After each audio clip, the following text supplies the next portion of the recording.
India's future in next 10 to 20 years that we are producing more entrepreneurs? So I think that's a very insightful question, and I think I want to say yes. The answer is not so straightforward. So India gets empathy, India gets resilience, India gets adaptability.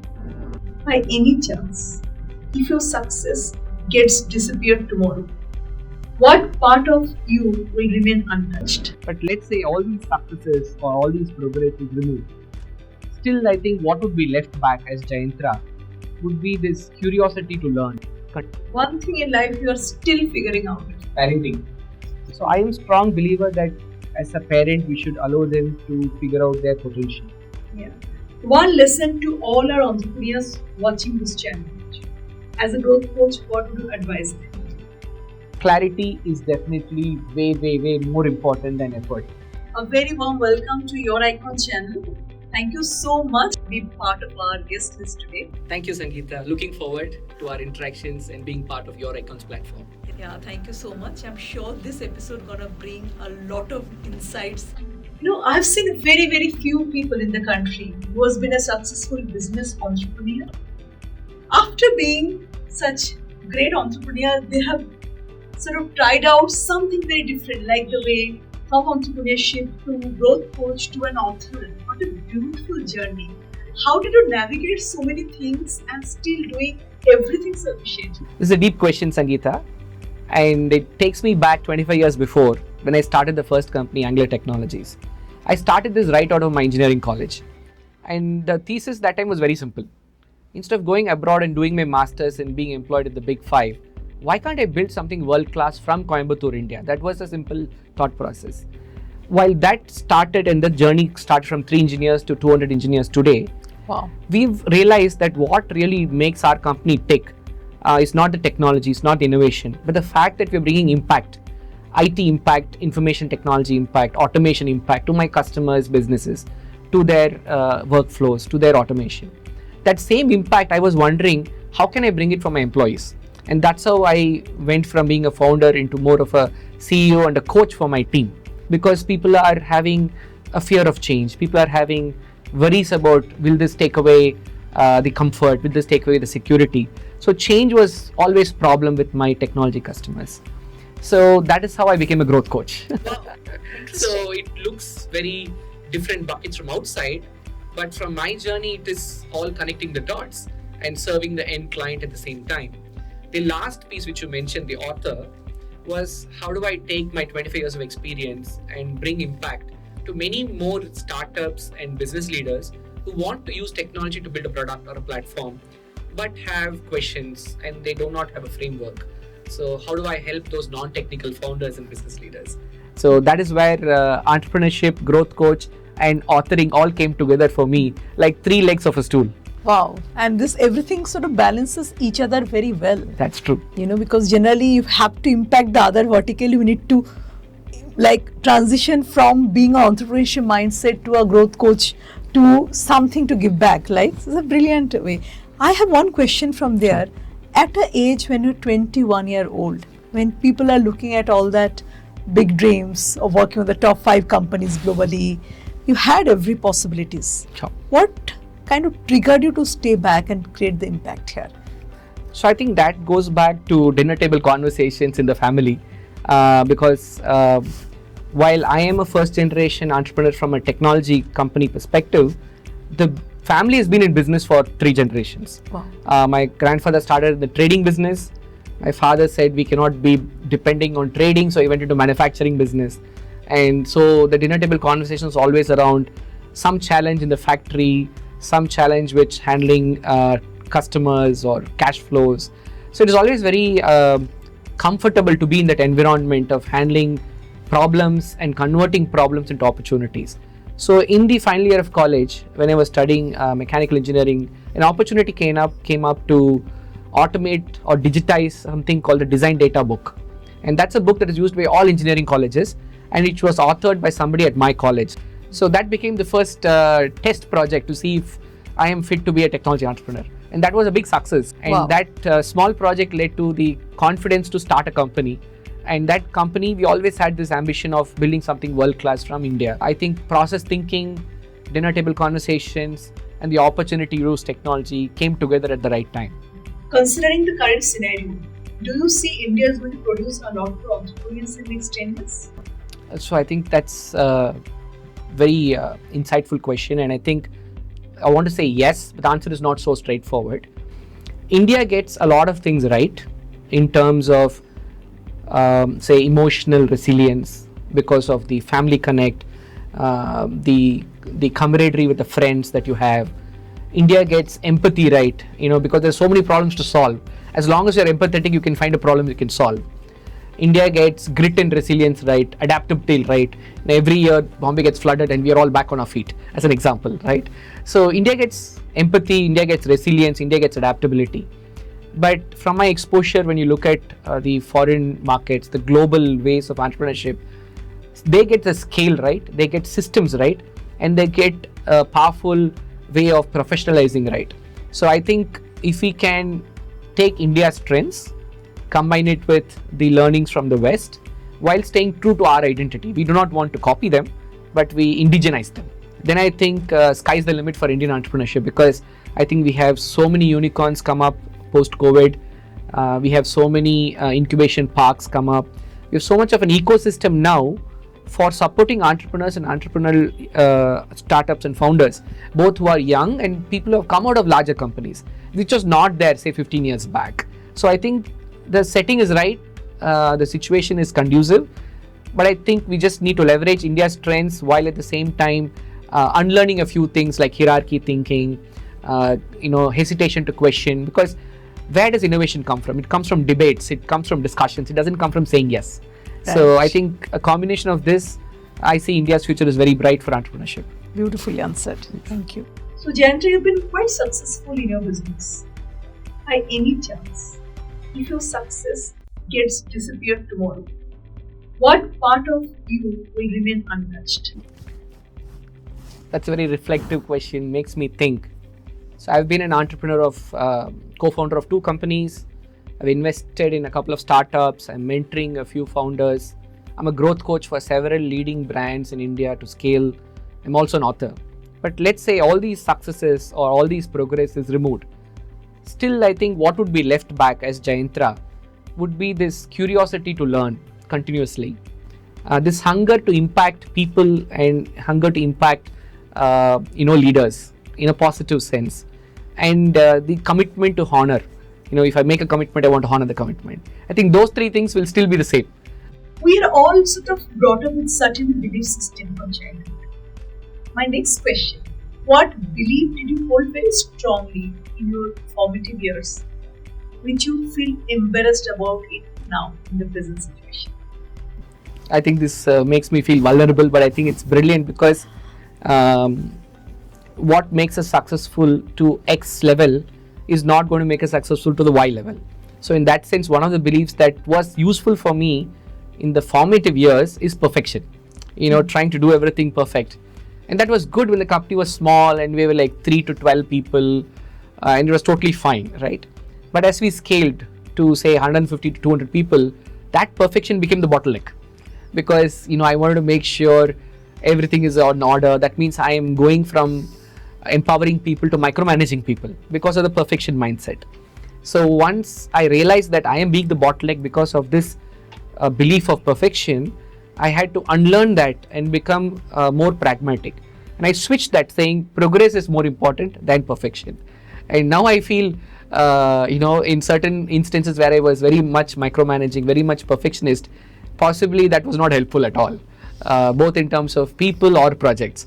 But now the mantra is progress is more important than perfection.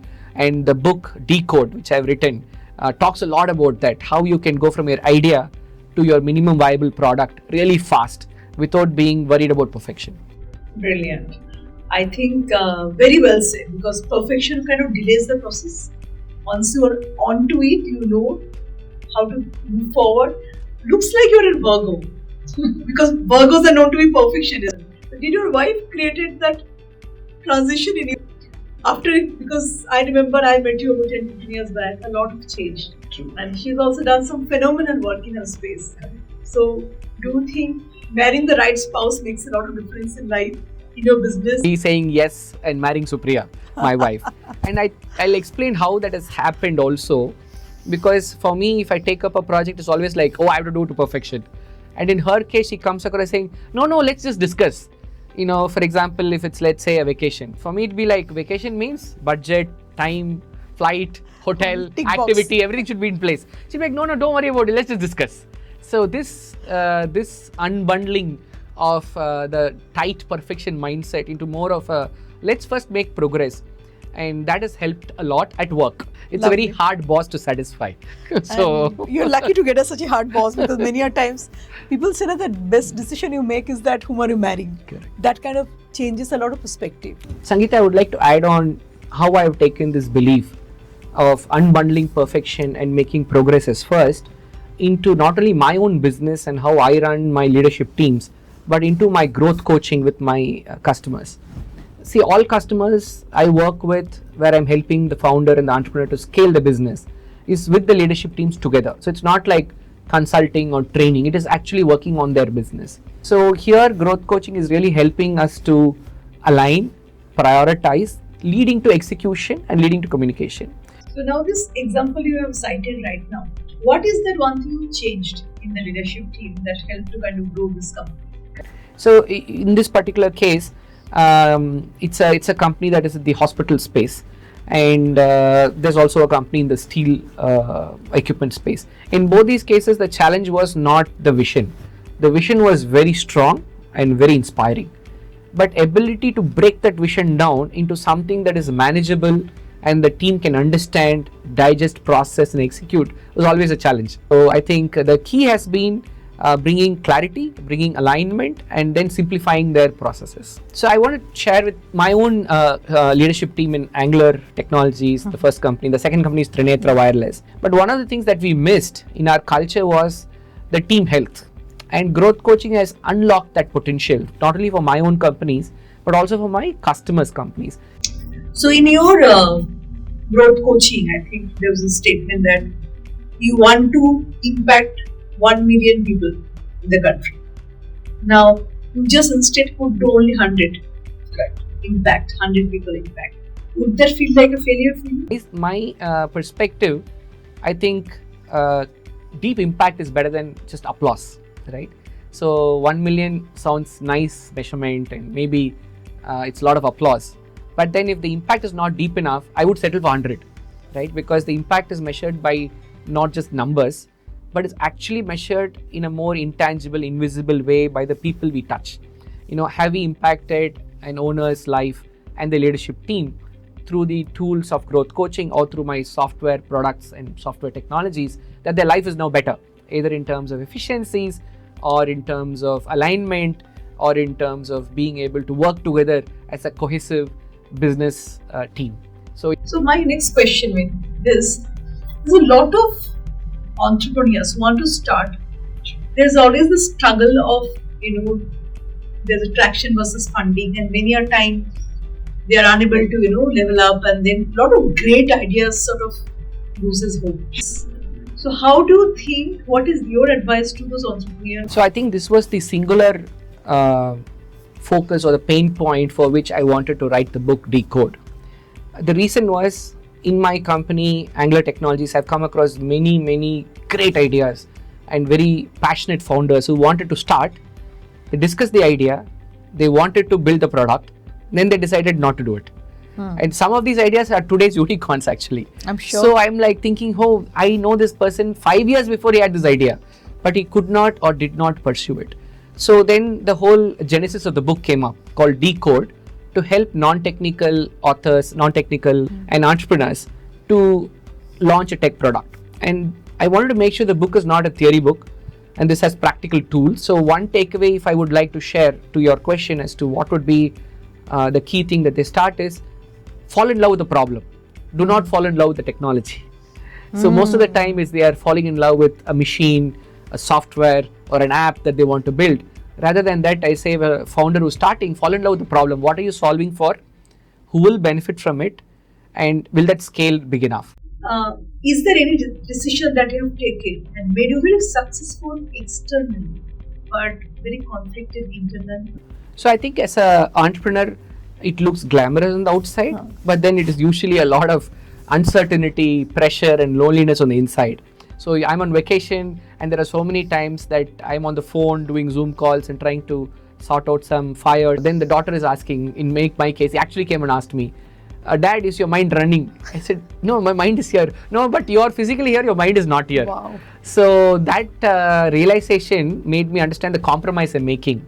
And another thing I've realized, Sangeeta, is that being calm, either through meditation or any other technique, one tool that will enhance your signal and reduce your noise. So, because you are an entrepreneur as well as a speaker, so what is that hard truth about entrepreneurship that motivational speaker often hides from the public? Entrepreneurship is not for everyone because it has to be a choice you do. It's not like job A versus job B versus job C. I will pick any job I want. If you're an entrepreneur, then it's a choice, and then you need to stick to it because it's a compounding effect, and it usually pays off longer term and not short term. Yes. So in the longer term, there's a lot of ups and downs in the journey, which I think is not seen fully by the outside world. From the outside world, it looks glamorous that you can control your working hours, you can take off when you want.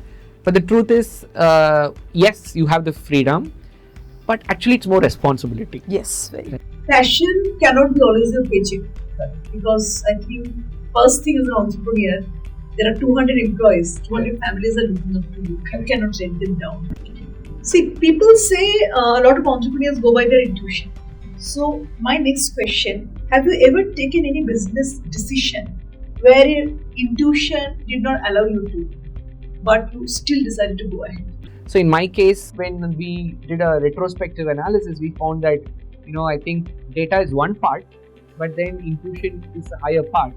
And intuition is based on years and years and years of your experience. So it is also a form of data.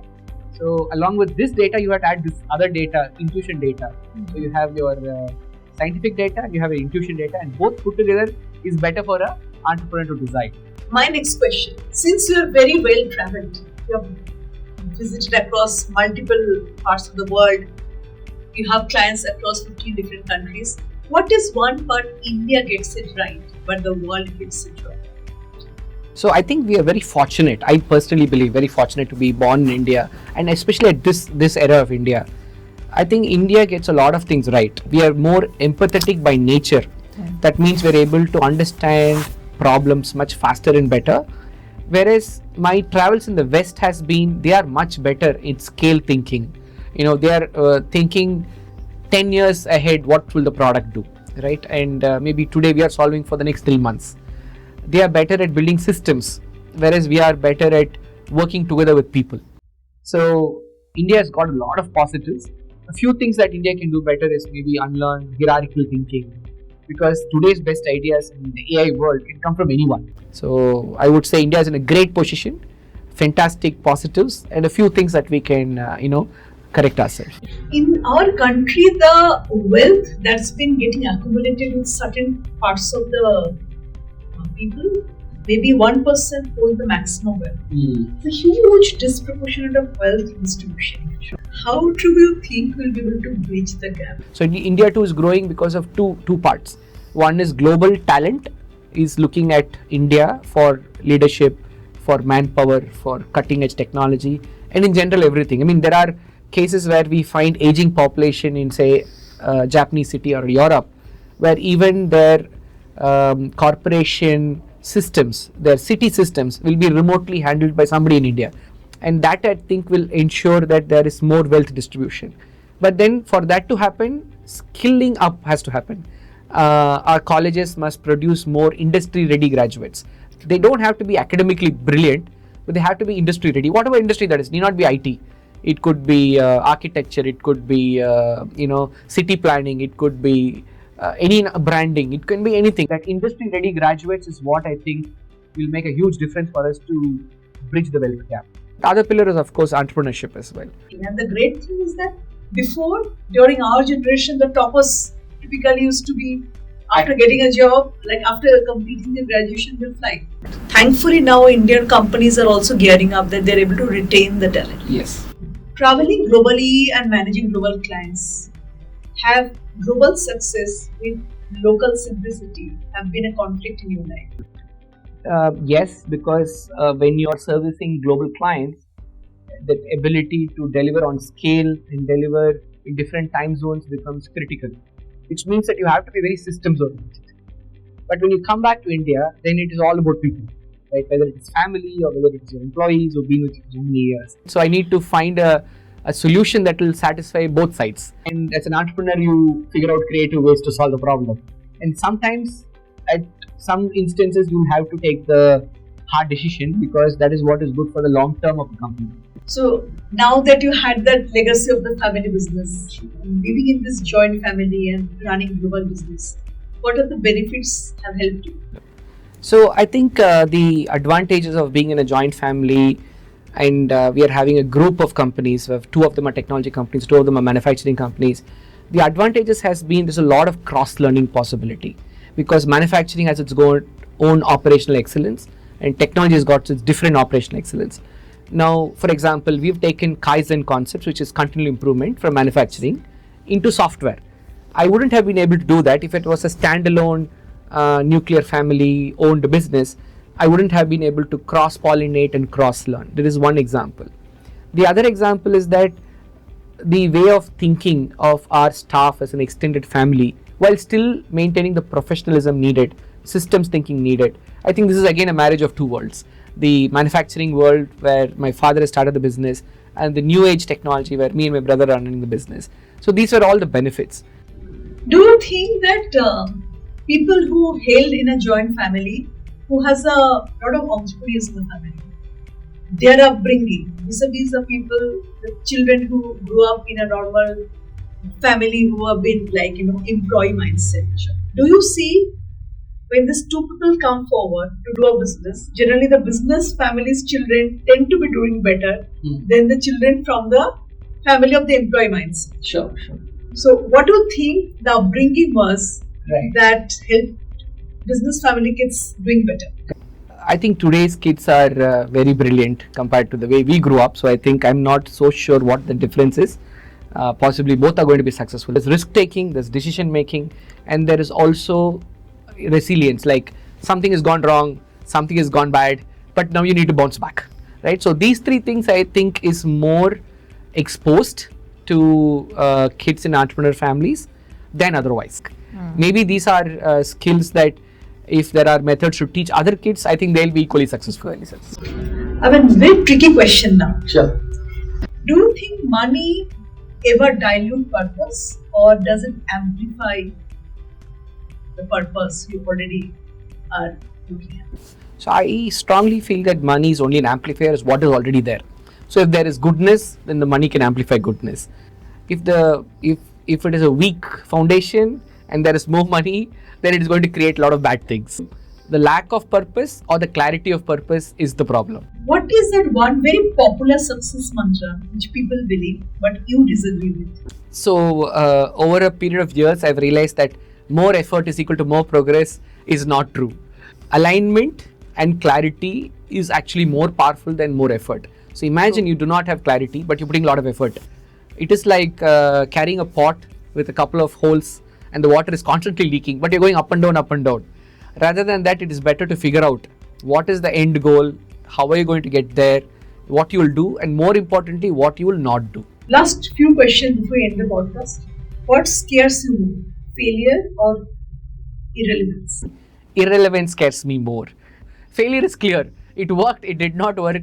If you failed, you learn something from it. Right. But irrelevance is like this hidden weapon and hidden enemy, and you don't know when it is going to hit you. Jayanthra, you have been doing growth coaching, you have been on stage with the people, juggling multiple hats and still doing so efficiently everything. Right. What is that a typical bad day looks like when you not on the stage or not on the action? Sure. And a bad day would typically mean 2-3 symptoms will peak. One is decision fatigue. Second thing is too many clashing priorities, which means that somewhere we have not picked the right direction. This 𝐉𝐚𝐲𝐚 channel is being watched by many young entrepreneurs who want to make something. Students at this era are highly disturbed because of the peer pressure, parent pressure. if somebody has to take a career choice or make a decision on what career path to choose, what is your advice to them? So I am a strong believer that as a parent, we should allow them to figure out their potential, which means that allow them to experiment in 2-3 fields of their choice, of their interest, where their strengths are. Having 2 daughters at home, and I'm sure the elder one is going to be teens and the younger one still young at 7, right? Yeah. What the value system you try to inject in the kids, which you think really would matter in long run? Sure. So, Supriya and me consciously look at a couple of things which are non-negotiables, which are making sure that you have certain routines that you do not skip. Maybe it is doing your homework before you play. Maybe it is getting outdoor activity before screens. We have decided we will give them the choice and opportunity to learn skills, but that will not be the core focus for us. Our core focus would be to show them the core values, values of resilience, values of grit, values of doing the right thing. Suppose tomorrow all your venture becomes 10x bigger. Right. Then what part of your life will become 10x harder? I think it's as the scale increases, your ability to apportion time becomes super critical. So I think time management will become very important. One truth you learned too late in life. Effort equal to progress is not true. One question you wish people asked you more. What are your failures, not just your successes? One thing in life you are still figuring out. Parenting. One identity beyond entrepreneurship that you are still exploring. A growth coach who can decode life, leadership and people. A thought you had often but never said it out loud. Money is amplifying only what is there. One version of yourself you had to kill to grow. Perfectionism. A compliment that you don't fully believe about yourself. You have figured it out. Something you pretend to understand in front of society but you do not understand. Possibly ego. Give me a moment when you felt completely lonely despite your success. I think hard decisions at work where you had to win something, you had to let go something. So that time you felt alone. One regret that still visit you silently. No regrets. I'm happy with life. Glad. If success gave you power, what did it quietly take away? In sometimes health. One thing for you money had solved, but one thing that made it complicated. It solved comfort. It complicated expectations. Which luxury you enjoy but you feel guilty about within? Spending alone time. What is one thing people misunderstand about you? I think they maybe think I'm a very hard taskmaster. One label that you want to get rid of. I'm only an entrepreneur because there's much more. Any fear that controls some of your decision in life? The fact that we are compromising customer satisfaction. One global trend that you think is overrated? Using AI as a tool and not as a thinking partner. Very beautifully said. I'll quote this now. A mindset that you have developed dealing with a global client that kind of changed you forever. Systems thinking where you build to scale and you don't depend only on individuals. Something simple that impresses you more than luxury. Genuine one-to-one conversations. If your mission of impacting 1 million people becomes successful, what would Jayanthra become with? If I do impact 1 million entrepreneurs as per my goal, it's not that I become bigger, I just become more responsible. The reason is the journey of commitment, the journey of growth, the journey of creating impact will continue. If I do not impact 1 million entrepreneurs, the journey still continues. So my answer would be, it's not about the numbers, but it's actually about the journey. Very, very right said. I think this one mission can change the country's landscape. Thank I you. wish you all the success. May not only millions, may multi-million people get impacted by your growth coaching. May your success story create impact globally. It is a wonderful hosting you. Thank you so much for being on my channel. And thank you for having me on your icon. It's a pleasure and thank you so much once Thank again. you.